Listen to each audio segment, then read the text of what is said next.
whole arrangement that had been established to guarantee that only the people that capital, the white power wants to reflect this interest would do that.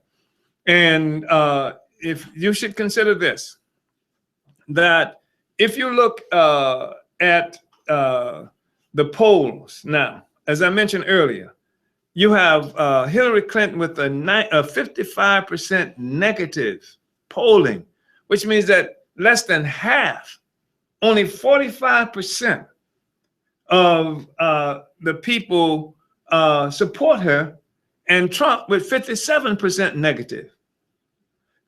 That's a hell of a statement. And then what you have is that some 94% or so of the Africans opposed to Trump, and about that many supporting Clinton. If you take the African population that supports Clinton out of her approval rating, then it drops even more than just the 55% that we are talking about. It drops precipitously when you figure that 25% of the Democratic base is African people. And if you take out the Africans who are opposed to Trump, then what you find out is his ratings go up considerably. So my point is that the election in many ways is a white people's election, the white people on Trump's side, the white people on Hillary Clinton's side, and then you got these Africans who are backing up Hillary Clinton. But what does Clinton stand for that advances the interests of African people? I mean, anything. And you can't come up with anything at all. It's a really precarious situation that the whole system is in right now. It's not working. It's not even working for the bourgeoisie in terms of this process they have for selecting who's going to represent their interests, overseeing the whole system itself. And it's also reflected in what you hear on the electoral, throughout this electoral process, that what is happening is that there are some severe policy differences that exist between Trump and most of the bourgeoisie, not just the so-called Democratic Party, because what you're finding is that a huge sector of the ruling money is going toward Clinton. Even people who are traditionally Republicans putting money toward Clinton. Even some of them coming out saying, "I'm going to vote for Clinton and not Trump." And so the whole bourgeoisie, the whole system, for most of it that's established but you see that there's some moneyed interests who are with Trump. And these are moneyed interests that represent a particular politic. And they are skeptical of the NATO and alliance and the relationship that the U.S. has to NATO. They are skeptical of the whole thing of pumping money into Israel. They are skeptical of the U.S. Supporting the being primary supporters of Japan, etc. These are policy differences. But what is happening is the way it's being discussed now, Trump is crazy. These are policy differences that we are talking about. Why is there such a big issue around NATO and our allies, as it's being put? It ain't got nothing to do with them allies. What it's got to do is that there's a huge industry, a part of the economy in this country that is organized around war industry. A huge sector of this economy, all kinds of money, jobs, everything associated with these businesses, these corporations that build ships and airplanes for war. And you know, if you look at how this reverberates throughout much of the economy that's associated with it, all kinds of interests, not all of us, not even directly associated with the military, because it reverberates throughout the economy. There are other sectors of the economy that benefits by these numbers of people. First of all, who got jobs making tanks and battleships and what have you. And then there are the people who make the parts that go on these entities. There are trillions of dollars that's at stake here. This is not just some question. He's crazy because he disagrees. He's crazy to them because their lives require these positions, and so it's not that they have to threaten war. War has always seemed to be around the corner because what they are doing is living off welfare, of the public welfare. That to the extent that they can frighten people enough that demands that all this money, taxpayers' dollars, goes into buying ships, buying planes, buying satellites, buying all of this stuff that goes into the war industry. To the extent that they can frighten people, then the people's money gets shoveled to these major corporations. And this is what it's about. And these are interlocking corporations. They are massive. And so all kinds of money and resources associated with that. Petroleum industry. When these policies have a lot to do, when you start talking about who's going to control the Middle East, so yeah, there are geopolitical issues as they talk about it, but geopolitical issues that revolve around economics. Whoever controls the petroleum output and in this country controls much of the world. And they can make decisions about, as they are making now, whether Venezuela is going to be successful, whether Russia can be successful, whether Iran can be successful. They control they control much of the world. And this is what we're looking at. This is money. This is a political economy that permeates so much of all the economic interests in this country and much of the white world, and other, not just in this country, because I mentioned Venezuela. I didn't mention Cuba. I didn't mention all these other entities that rely on petroleum. So you control petroleum, you control how much of the world. And they have a real severe interest. So you hear these politics that's coming out from these lines and positions coming from these politicians. When they say Trump is crazy, what they're saying is that if he is successful, it's going to mean bankruptcy. It's going to mean problems for these industries, et cetera, et cetera. So they are opposed to much of the whole thing because this is something that has been happening at least since the 1940s. This arrangement has been consolidated. In fact, that's one of the things that they like to talk about. Eisenhower, when he left, talking about the military industrial complex and what have you. This is a consolidated, ossified power that is connected to war industry. And then there's the petroleum industry, as I mentioned before. So these are forces that are struggling against another kind of politic that represents another kind of interest. And they are trying to make headway here. So I just think it's really important for us to understand that's what's happening. That's what we're looking at. Everybody knows what their interests are. And we have to be clear what our interests are, because much of what Hillary and Trump and the rest of them talk about is who's going to be most efficient, who's going to have the greatest capacity to extort, steal, rob from Africa, from people in South America, from people in Asia, and what have you. Who's going to be most effective in doing that? That's what this debate is about. And that's not what they're saying. And what we're doing is putting forth an agenda that reflects our interests, which is contradictory to what their interests are altogether. And to have consciousness of that, as opposed to just people who think that you can have black slogans, quote unquote, protect the melanin, kind of stuff, and think that you're dealing with this damn world, because you're not dealing with the world. You're missing the boat, because they'll ship you boatloads of melanin if it will keep you your ass from struggling with these economic interests that they're dealing with you. They'll have melanin shops put up in every black community. Get the niggas melanin. Get the niggas melanin. How do we can this stuff? That's what it seems they want. Let's take the gold and give them some melanin. Let's take the diamonds, give them some melanin. Let's take the power, give them some melanin. That's all they want.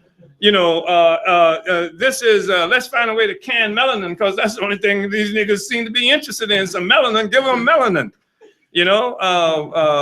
This This is, you know, we want to expose ourselves to the damn world and how it operates so that we know how to function. You know, this is what it is, how to function. Where do our interests lie? And how do we accomplish, you know, our interests so that we know that our children are going to have a future? That, you know, my romantic attachment, I have a real deep and serious romantic attachment to Africa, but it's not a crazy romance. You know, it's a you know, understanding that all of us, African people, have suffered from the loss of our homeland. That's whether you live on the continent or whether you live in Chicago. We've lost control of our continent, of the right not only to our future, but the rights to our past. We don't even have access to our past. You got an entity that calls itself Israel, a white nationalist, illegitimate entity that's called itself Israel, that has been collecting archaeological evidence for years and years and years and keeping it for themselves. And they have to keep it for themselves because if they told the truth about it, it exposes the lie of this whole white notion of the supremacy of whiteness and et cetera, because you're looking at data, information, that scrolls and all this stuff they've been collecting, and they got it. Some of it they've had 30, 40 years. Nobody's seen it but them. It's not because they think there's some secret in there that, you know, once you discover it, you're going to know the way to freedom. But what it does do is that it destroys the myth of the inferiority and the notion that Africans have made no contributions at all. And Africans need access to that understanding just so, because once you know what you've done, then there's nothing can stop you to do what you can do. You know what you can do based on what you have done. But they steal all of that history from you, and then it disarms you. And then they can fill your head with what you have done before. See, niggas, the only thing you ever did was run through the jungle naked, you know, following a monkey and a white guy. You understand? This is what they have you believing in. And then you're hating the whole idea of coming to power. That's part of what it's about. Not because there's some secret stuff that once you learn this, then you're going to find out the magic secret to, you know, no. Not that. You see, and that's that's silliness. And I say that without any hesitation. There is no place where there's some secret document buried in Washington, D.C. or any other place. Once you get it, you got it. You understand? No. Yeah. So anyway, this is important, and this is, we see something that's going to help us to forward the struggle for our liberation, because we got to get out of this mess that we're in. And we have to win masses of our people to participate actively in our own political life. I mean, a lot of Africans don't even vote, and I think that's right on.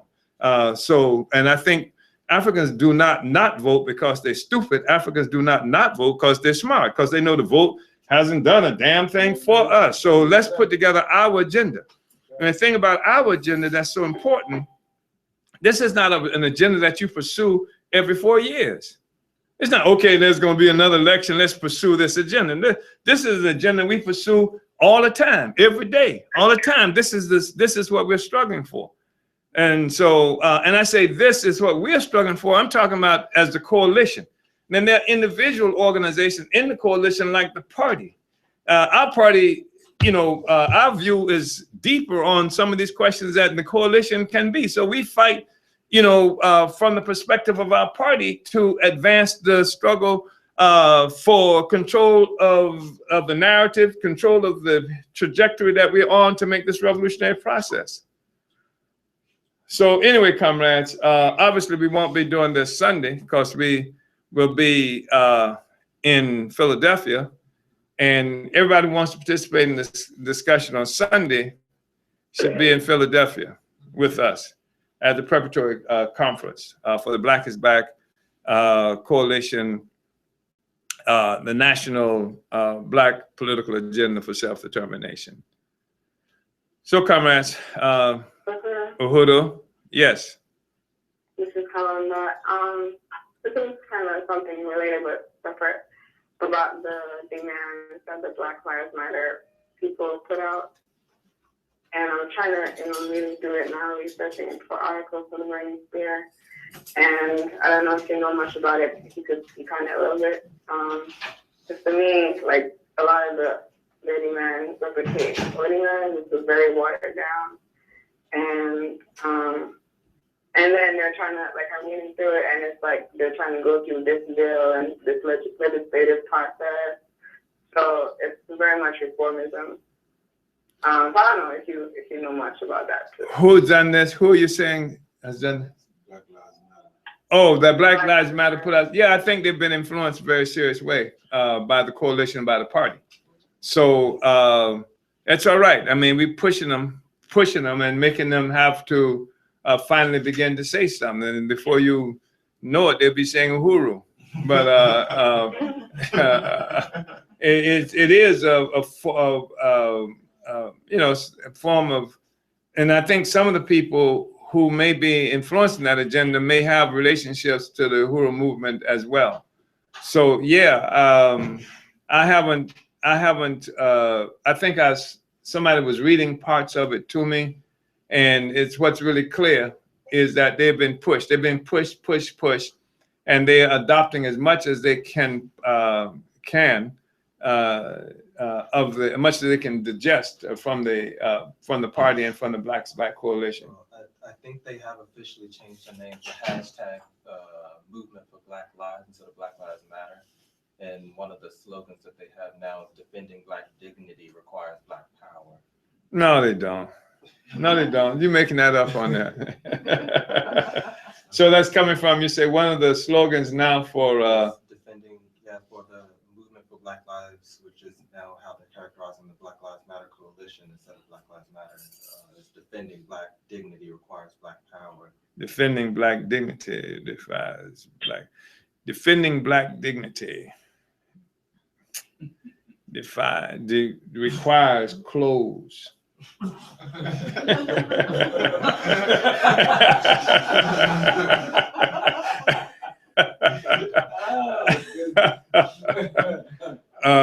That's interesting. Well, you know, they're inching along, and they're scrambling because they're under a lot of pressure. Also, they have like they're trying to build their coalition. I think like will you endorse our platform and join us? I think they're trying to. I don't know. I'll research more into it because I think they're following. I mean, yeah, it's good. They're learning something finally. Yeah. Because they've never been, you know, they call them, it's really never been an organization. It's been a brand that people can pick up and what have you. And while they can claim X numbers of such around the country, anybody who does something fighting against police just call themselves Black Lives Matter. And you know, it's been a brand more than anything else. And now what they're trying to do is consolidate it as an organization based on the same, as many of the principles as they can take from us because it makes sense, and they're trying to give some kind of coherence and cohesion. I think that the fact they're moving in this direction probably represents a lot of pressure from the base, from the people who are associated with it, who've been hearing the criticisms, because the Negroes who run it have been quite satisfied doing and saying what they want to say, the Negroes who control the hashtag. So I think they're beginning to feel a lot of pressure that's making from people who somehow associated with them, that makes it necessary for them to say that. Because if they didn't say it, they'd end up with the Uhuru movement. I think that's why they haven't to move in that direction. Uhuru. Yeah, and I think that it's important to note that a majority of the people that sign on to the movement for Black Lives or not in people themselves, like organizations, nonprofit organizations that are funded by private donors or philanthropic organizations. So even there's going to be whatever they're trying to establish is going to be limited to their ability to get funding from organizations that don't really want Black power. And I can think that whatever they're saying in terms of colonialism and capitalism and Black power and all that stuff is not something that they're really going to struggle for because they are limited in that. So you think it's true that's the majority of them, the organizations, NGOs and nonprofits? From what I'm in that nonprofit space, meaning that a lot of the organizations that I know that are affiliated with Black Lives Matter are funded through grants and, philanthropic money. Yeah. And and I think that I know that a lot of the movement for Black Lives or Black Lives Matter were these organizations, the people who were affiliated with labor unions, and that may have been grassroots, but because of their participation in Black Lives Matter, have now gotten funding from philanthropic organizations. So I think that it's very unlikely, unless they commit class suicide and say fuck the money, that it's very unlikely that the path they would take eventually would be to make a revolution, but instead to follow the same route that they have been doing, which is to work within the system to get some bourgeois black. I wish we could do an article on that in terms of who they are, where the resources come from, and that kind of thing. I think that would be important. But this is good. Uhuru. Uhuru, Chairman. Yes, Comrade. Yes, Jesse. I just wanted to add that the movement for Black Lives that was just referred to is funded by the Ford Foundation. There's an article on the Ford Foundation's website explaining why it's given a bunch of money to them. Okay, I want all that stuff. Let's do we need to write about that, Also, nowhere on the platform does it include self-defense. Or Yeah. It's actually been able to defend, even if we won these rights, how do we defend ourselves? Yeah. It doesn't say anything about that. Well, the thing is, I think the fundamental thing is that they seem to be fronts for different corporations. And all right, comrades, I want to thank you. And I look forward to seeing as many of you as possible in Philadelphia this coming weekend. And we'll be putting out information for the next study shortly. Thank you very much. Uhuru. Uhuru.